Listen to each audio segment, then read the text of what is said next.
बिस्मिल्लाहिर्रहमानिर्रहीम। DTH news के साथ मैं हूं आपकी होस्ट सोनिया अशरफ और आज हम बात करेंगे पाकिस्तान में कोरोना वायरस के बढ़ते हुए केसेस के बारे में। इसलिए हमारे साथ प्रोग्राम में मौजूद हैं सीनियर सहाफ़ी अनवार अब्बासी, जो कि खुद कोरोना वायरस में मुब्तला रह चुके हैं और कई दिन अस्पताल में गुजारने के बाद सेहतयाब हुए हैं। Thank you so much sir, आपने हमें ज्वाइन किया। सर, आपको जब पता चला कि आपको कोरोना वायरस है तो आपका रद्द-ए-अमल क्या था और आपको कैसे पता चला कि आपको कोरोना वायरस है? बहुत शुक्रिया सोनिया, और मैं डीटीएच न्यूज़ का भी मशकूर हूँ कि इस वबाई मर्ज़ में लोगों को अवेयर करने के लिए मुझे इनवाइट किया। चूँकि मैं इस प्रोसेस से गुज़र चुका हूँ, इस बीमारी का सामना कर चुका हूँ और मैं जो अपना ज़ाती एक्सपीरियंस है मैं आपके व्यूअर्स से शेयर करना चाहूँगा। सुनिया, हुआ ये कि मैं चूँकि अरसा 1 साल से पेंडेमिक रिपोर्टिंग भी कर रहा हूँ, मुख्तलिफ़ हॉस्पिटल्स में जाता रहा, मुख्तलिफ़ आइसोलेशन वार्ड्स में भी जाता रहा, वहाँ पे डॉक्टर्स के, पैरामेडिकल स्टाफ के और नर्सिंग स्टाफ के सॉर्ट्स करता रहा, प्रोग्राम्स करता रहा। लेकिन मैंने तमाम तर जो हिफाजती तदाबीर थी वो अपनाए रखी। मैं हमेशा गाड़ी में सैनिटाइज़र रखता था, मास्क पहन के रखता था, तो 1 साल मैं इससे बचा रहा। अमूमन ये कहा जाता है, आजकल भी ये कहा जाता है कि जो हिफाजती तदाबीर हैं वो आप अपनाए रखें, सोशल डिस्टेंसिंग रखें, इसके अलावा मास्क पहनें, हाथों को सैनिटाइज़ कर लें। तो ये हम लोग एक कान से सुनते हैं और दूसरे से निकाल देते हैं, इसको सीरियस नहीं ले रहे। और बहुत सारे इलाकों में, मतलब देही इलाकों में तो कोई इस चीज़ को मानने को तैयार नहीं है कि ये कोरोना है भी। लेकिन जो लोग इससे गुजरते हैं, इस बीमारी का शिकार होते हैं, उन्हें अंदाज़ा होता है कि ये किस कदर लिथल ये जो बीमारी है, जो डिज़ीज़ है, इसका जो सामना कर रहा होता है। मैं भी ज़िंदगी मौत की कश्मकश से वापस आया हूँ। आपने क्वेश्चन किया कि आपको पहले जब पता चला तो आपका रद्द-ए-अमल क्या था। हुआ ये कि मैं चूँकि गांव में मेरे चाचा जान की डेथ हो गई, मैं बेसिकली एबटाबाद के गांव में वहाँ से बिलोंग करता हूँ, तो डेड बॉडीज़ यकीनन हमें वहाँ पे ले जाना पड़ी गांव में, चूँकि यहाँ पे RIC में उनकी डेथ हुई थी। तो वहाँ पे हम गए तो डेथ के जब वहाँ पे लोग, चूँकि हमारे जो ट्राइब्स में जब वहाँ किसी डेथ होती है तो दूर दराज से जो आपके रिलेटिव्स हैं, जितने भी इलाके के लोग हैं, वहाँ पे ताज़ियत के लिए आते हैं। मैं वहाँ पे गया तो मैंने मास्क वगैरह पहन रखा था, सैनिटाइज़र मैंने अपनी जेब में रखा था। लेकिन वहाँ चूँकि जिस तरह की रवायात हैं, वहाँ लोग मास्क वगैरह नहीं पहनते, सैनिटाइज़ नहीं करते हाथों को, डिस्टेंसिंग नहीं होती, जो समाजी फासला है वो नहीं रखते। मैं जब वहाँ पे पहुँचा तो मुझे बहुत सारे दोस्तों ने, वहाँ के मकामी दोस्तों ने कहा कि यार देखो, लोग आपके पास आ रहे हैं अपने चाचा की ताज़ियत करने, तो आपको ये मास्क वगैरह उतार देना चाहिए, मतलब अच्छा नहीं लग रहा। वहाँ के लोगों को शायद ये इस चीज़ को फ़ील करते हैं। तो मैंने 2-3 दोस्तों से बात सुनी, तो उसके बाद मैंने, मतलब वहाँ पे ये है कि आजकल तो ये सख्ती से कहा जा रहा होता है कि आप समाजी फासला रखें, आप किसी से हाथ ना मिलाएं, हग ना करें। तो वहाँ पे जो दोस्त आ रहे थे या जितने भी रिलेटिव्स आ रहे थे, वो सारे चूँकि हग करते हैं, गले मिलते हैं वहाँ पर। तो अब चूँकि एक खुलूस से बंदा आके आपको मिल रहा हो, तो वहाँ पे मैंने भी अपने वो यूँ समझ लें कि मेरी भी गलती थी कि वहाँ कि मैंने वो जो आके मिल रहा था गले में, उससे मिलता रहा। सोशल डिस्टेंसिंग मैंने वो सारी वो ख़त्म होगी। तो हुआ ये कि तकरीबन मगरिब के वक्त मुझे अंदाज़ा हो गया कि मैंने बड़ी गलती कर दी। उसके बाद हल्का फीवर मुझे स्टार्ट हुआ। इसके जो सिम्टम्स हैं, जो नेचुरल सिम्टम्स हैं, उसमें ये होता है कि आपको पहले फीवर हल्का सा स्टार्ट होगा, आपके गले में खराश सी, मतलब हल्का सा पेन मतलब आपको महसूस होगा, भारी सा गला होने लग पड़ेगा। उसके अलावा जो आपकी ये पिंडलियाँ हैं, टांगों में आपको हल्का हल्का पेन जो है वो होगा, लाइट सी आपको कफ होगी। तो ये समझें कि आपको इन तीनों में से अगर एक भी सिम्टम्स है ना, तो आप ये समझें कि आप कोरोना का शिकार हो चुके हैं। मुझे अंदाज़ा हो गया था कि मैं शायद कोरोना का शिकार हो चुका हूँ। वहाँ मैंने अपने जो मेरे रिश्तेदार वगैरह थे, उन्होंने बताया कि मैं सस्पेक्टेड हूँ, हो सकता है कि मुझे पॉजिटिव कोरोना हो। मुझे टेस्ट वगैरह तो नहीं कराया, लेकिन मुझे अंदाज़ा है कि मैं सस्पेक्टेड हूँ। मैंने अपने तौर पर अपने आप को क्वारंटाइन कर लिया अलग से ना। मैंने फिर लोगों से हाथ मिलाना, या मैंने एक फासला रख लिया, मैंने कहा मेरे करीब कोई ना आए। तो मैं फिर रात मुझे शदीद फीवर हुआ, मतलब मेरे चेस्ट में मुझे पेन भी हुआ। और उसके बाद दूसरे दिन मैं सुबह उठा तो मुझे अंदाज़ा तकरीबन 100% मुझे यकीन हो गया था कि वहाँ गांव में, चूँकि वहाँ पे कोई हॉस्पिटल करीब नहीं होता, तो मुझे अंदाज़ा हो गया था कि मुझे वो कोरोना वायरस हो चुका है। मैंने साथ ही मेरी छोटी सिस्टर का घर था, वहाँ पे उसके रूम में मैंने अपने आप को क्वारंटाइन कर लिया। और चूँकि हमारी वहाँ की ट्रेडिशन है कि अगर आपका कोई रिलेटिव जो क्लोज जिसकी डेथ होती है, तो 3 दिन आपको वहाँ पे रहना पड़ता है, जो स्वयं करा के उसके बाद वापस आना पड़ता है।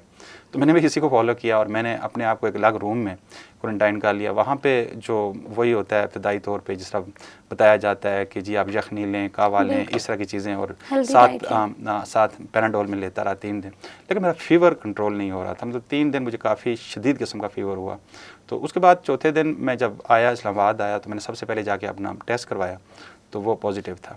पहले तो मुझे इतना वो डर खौफ इतना नहीं था, लेकिन एक फितरती बात है कि आप जब इस बीमारी के मतलब आप बार बार जाकर बात सोशल मीडिया पे टीवी पे या बात कर रहे हो, इंसान ऐसे जब खुद शिकार होता है तो यकीनन एक वो बंदा शॉक्ड सा होता है। मैंने जब मैंने वो देखी उसकी रिपोर्ट तो पॉजिटिव था, मैं शॉक्ड सा हुआ, मुझे फील हुआ कि मतलब मैंने बहुत बड़ी गलती कर दी। तब मैंने फिर वहीं घर में मैं अलग रूम में क्वारंटाइन हुआ। मैंने घर वालों से कह दिया कि हाँ, मैं जब गांव से वापस भी आया ना, आल दो कि मैं खुद ड्राइव करके लाया, मेरी फैमिली मेरे साथ थी, लेकिन मैंने अपनी फ्रंट सीट पे किसी को बैठने नहीं दिया। मैंने मास्क पहने रखा और मैंने घर वालों सबसे कहा कि मेरी फैमिली साथ थी, मेरे बच्चे थे, मेरी मिसेज थी, मेरी मदर थी। मैंने उनसे ये कहा कि आप भी मास्क पहन के रखें। तो घर पहुँचे तो उस वक्त मैंने फैमिली में कौन कौन मुतासिर हुआ कोरोना वायरस से, और क्या क्या अलामात ज़ाहिर हुई? अच्छा, फैमिली में मेरी मिसेज़ वो तीसरे दिन उसे भी फीवर हुआ और उसने भी बताया कि मेरे गले में सोजिश है और वही सिम्टम जो आपकी टांगों में पेन होता है। तो मुझे भी अंदाज़ा हो गया था वो भी पॉजिटिव। उसका नेक्स्ट डे मैंने वो करवाया, वो टेस्ट करवाया तो वो भी पॉजिटिव थी। इसके अलावा मेरा छोटा भाई था, उसको भी हुआ। मेरी एक भाभी हैं गाँव में, तो उनको भी हुआ। मतलब 4 फैमिली मेम्बर्स को हुआ। और ऐसे में बड़ा मुश्किल हो जाता है कि अगर मतलब एक से दूसरे आपके फैमिली मेम्बर को अगर इस तरह का खुदा न खास्ता ये बीमारी लाक हो जाए तो फिर बड़ा मुश्किल होता है घर में कंट्रोल करना। फिर बच्चों को अलग क्वारंटाइन करना पड़ता है। मतलब 2 मेंबर हैं, अगर उनको हो चुका है तो उनको अलग अलग क्वारंटाइन करना पड़ता है। अच्छा, मेरे साथ कुछ थोड़ा सा डिफरेंट था। मेरी मिसेज़ को तो सिर्फ वो कोविड हुआ, मतलब उसका अल्हम्दुलिल्लाह, चूँकि ये जिस तरह की तहकीक है कि ये 2-2.5 दिन आपके ये गले में रहते हैं ये जर्म्स, उसके बाद अगर आप एंटीबायोटिक वगैरह या आपके एंटीबॉडी स्ट्रॉन्ग्स हैं तो उनकी स्ट्राइक होती है गले में, उसके बाद उनको तोड़ देते हैं, फिर ज़्यादा वो आपके लंग्स तक नहीं जा सकते। लेकिन मेरे साथ मैंने चूँकि 4 दिन मैंने गांव में गुजारे तो मैं शायद लेट हो चुका था और मेरे जो जर्म्स थे, इसके जो थे वायरस था, वो मेरे लंग्स तक पहुंच गया। चूँकि मैं 3 साल पहले भी मुझे हुआ था, नमूनिया हुआ था, तो उसकी वजह से आसान ईजी टारगेट था उसके लिए। तो उसके बाद मुझे अंदाज़ा हो गया कि आहिस्ता आहिस्ता मैं हर एक डॉक्टर के पास गया, उन्होंने मुझे एंटीबायोटिक्स वगैरह दी, दवाएं वगैरह दी। उसके बाद उन्होंने ये कहा कि मतलब आप रेस्ट करें घर में ही रह के और ये चीज़ें आप इस्तेमाल करें तो इंशाल्लाह ठीक हो जाएंगे। सर सही, जैसे आपने अस्पताल में काफ़ी दिन गुजारे और आपको जो है वो कोरोना वायरस की वजह से आपके लंग्स भी मुतासिर हुए, तो ऐसे कौन से मसाइल थे जो आपको अस्पताल में दरपेश आए इतने दिनों में? देखिए सोनिया, मैंने चूँकि मेरे बहुत सीनियर दोस्त हैं, टिका खान सानी एक जर्नलिस्ट है, तो जब मैं घर में 2 दिन क्वारंटाइन रहा तो मुझे फ़ील हुआ कि मेरी ऑक्सीजन लेवल में, चूँकि ऑक्सीमीटर साथ मैंने रखा था, तो मुझे डॉक्टर ने बताया था कि आपकी अगर बिलो 90 आए आपकी ऑक्सीजन तो आपको हॉस्पिटलाइज होना पड़ेगा, चूँकि उसके बाद आपको ऑक्सीजन की ज़रूरत होगी। ऑक्सीमीटर मैंने यहाँ पे डॉक्टर लियाकत हैं, पिम्स के सीनियर डॉक्टर हैं, कोरोना को डील कर रहे हैं।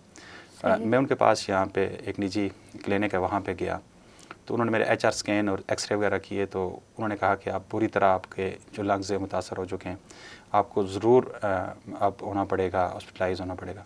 क्योंकि मैंने वहाँ पे रात 3 बजे तक रहा, मुझे वहाँ पे बेड नहीं मिल सका। उसके बाद रात को मैं घर आ गया। सुबह में उठा तो मुझे शदीद घुटन महसूस हो रही थी। मुझे अंदाज़ा हो गया था कि मेरी ऑक्सीजन लेवल कम है। मैंने ऑक्सीमीटर पे देखा तो मेरी तकरीबन 80 तक वो आ चुकी थी। तब मैंने एक दोस्त को फ़ोन किया, उसने कहा जी आपको फ़ौरी इसी वक्त एम्बुलेंस मंगवानी चाहिए और हॉस्पिटल जाना चाहिए। अच्छा, एक बड़ी हमारी एक परसेप्शन बनी है लोगों की कि हॉस्पिटल नहीं जाना चाहिए, हॉस्पिटल में टीका लगा के मार देते हैं, ये चीज़ें होती हैं, बड़ी नेगेटिव परसेप्शन है, ये लोग बिल्कुल गलत है।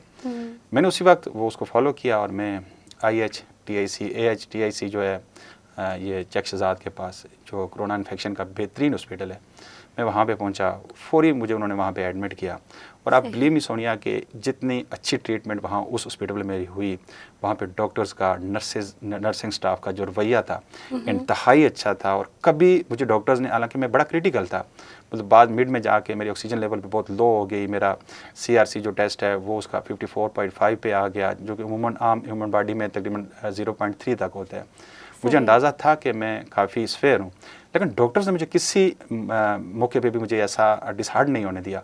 वो तो मुझे ये सारा दे दिया, देखें आपका तो 54.5 पे है, लोगों के तो यहाँ 250 और 300 तक आ जाते हैं, तो उसके बाद रिकवर कर जाते हैं, और आप तो माशाल्लाह रोज़ आपकी लैब्स रिपोर्ट जो है वो आप रिकवरी की तरफ आ रहे हैं। बड़ा हौसला दिया। मतलब ऑक्सीजन लेवल मेरा वो पहले जो कि आपकी अगर 80 से भी लो हो तो आपको 15 लेवल पे रखना पड़ता है, फिर उसके बाद आहिस्ता ग्रेजुअली उसको नीचे लाना पड़ता है। तो मुझे वो बैक पैक जो होता है वो भी लगा रहा, मतलब 4-4 घंटे वो आपको, जिससे वो आप सांस लेते हैं। तो आल्दो के मैं काफ़ी स्वेयर था, लेकिन इसके बावजूद वहाँ पे जो एक्स्ट्रा ऑर्डिनरी केयर थी, और सबसे बड़ी बात वहाँ ये थी कि आप अपना अटेंडेंस साथ रख सकते थे, 24 आवर्स आप अपना अटेंडेंस साथ रख सकते थे। जो आपके अटेंडेंस साथ होते हैं ऐसे मौक़ों पे, तो आपको बड़ा सहारा देते हैं, बड़ा हौसला देते हैं आपकी साथ साथ, मतलब हर, चूँकि जब इंसान बीमार होता है तो उसकी ख्वाहिशात, उसकी हैबिट्स भी थोड़ी सी डिफरेंट हो जाती हैं, तो इस तरह सेंसिटिव हो जाता है। तो ऐसे मोमेंट्स में अपना कोई साथ होता है ना, तो वो आपका साथ, मेरे जो कि अपने मेरे साथ रहे, हर लम्हा मेरे साथ रहे, मेरी हौसला अफजाई करते रहे मुझे साथ साथ। सबसे मेन चीज़ ये है कि वहाँ पे वो थेरेपी जो होती है, आपको आप उल्टा लेट के ना आपके बैक पे आपको थेरेपी करनी पड़ती है, जिससे आपका ऑक्सीजन लेवल जो है ना वो बढ़ता है। वो साथ साथ सब कुछ होता है। हॉस्पिटल में मतलब बेस्ट हॉस्पिटल है। मैं अपने आपके व्यूअर्स को भी ये करूँगा, रिक्वेस्ट करूँगा, अगर खुदा न ख्वास्ता, अल्लाह ना करे कि आपको इस चीज़ की नौबत आए कि आपको हॉस्पिटल जाना पड़े, लेकिन अगर खुदा न ख्वास्ता इस चीज़ की नौबत आ जाए तो सबसे बेस्ट हॉस्पिटल है, वहाँ पे चले जाएँ और वहाँ पे आपकी बेहतरीन ट्रीटमेंट होगी। मैं यहाँ पे एक और चीज़ भी आपको शेयर करना चाह रहा हूँ, आपके चैनल की वसत से अपने आपके व्यूअर्स को बताना चाह रहा हूँ कि देखें, मैं रात को भी अपने एक वेब चैनल पे मैंने एक प्रोग्राम किया, तो वहाँ पे बहुत सारे नीचे कमेंट्स आ रहे थे कि भाई आप खामखा डरा रहे हैं, आप इस तरह नहीं होना चाहिए, वो नहीं होना चाहिए। देखिए, मैं इस प्रोसेस से गुजर चुका हूँ, मैं इस बड़े क्रिटिकल मोमेंट्स जो मैं फेस कर चुका हूँ। अब मेरा ये फ़र्ज़ बनता है कि मैं अपने ये जो एक्सपीरियंस है मैं इससे गुजरा हूँ। मुझे 17 दिन हॉस्पिटलाइज रहना पड़ा, हॉस्पिटल में रह रहा था। मुझे कोई आस उम्मीद नहीं रही थी कि मैं वापस जाऊँगा।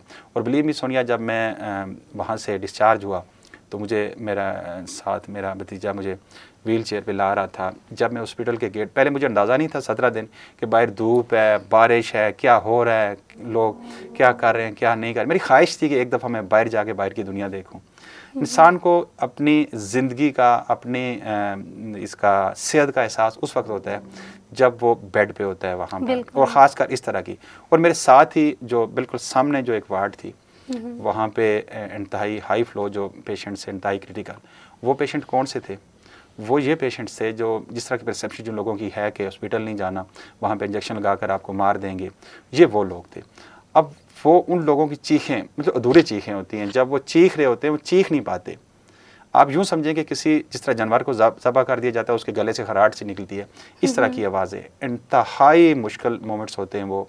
एक तरफ आप ख़ुद क्रिटिकल हो और दूसरी तरफ इस तरह आपके सामने डेड बॉडीज़ जा रही हों, तो ये बड़ा, मैं समझता हूँ कि इंतहाई असाब शिकन उस वक्त वो मोमेंट्स होते हैं। इंसान को वहाँ पे बड़ा मुश्किल होता है मैनेज करना अपने आप को।